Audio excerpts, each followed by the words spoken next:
রাত পোহালেই কালীগঞ্জ বিধানসভার উপনির্বাচন। এবার পালা বদলে। কালীগঞ্জই পথ দেখাবে গোটা বাংলাকে। অবসান ঘটবে তৃণমূলের অপশাসনের।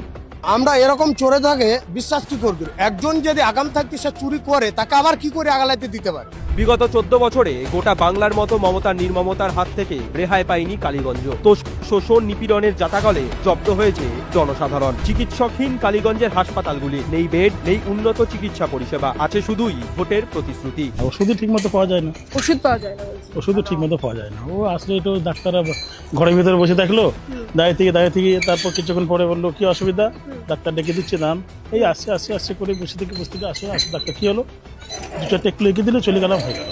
এরকম পরিষেবা মোটেই ভালো নেই।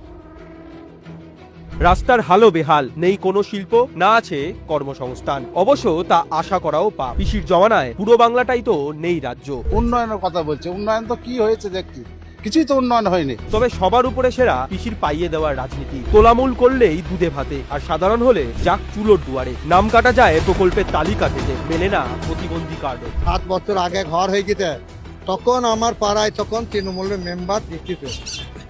সিপিএমটা হেরিয়ে গিয়ে তৃণমূলে দিচ্ছে। তখনকার বাজার আমার ঘর কাটা।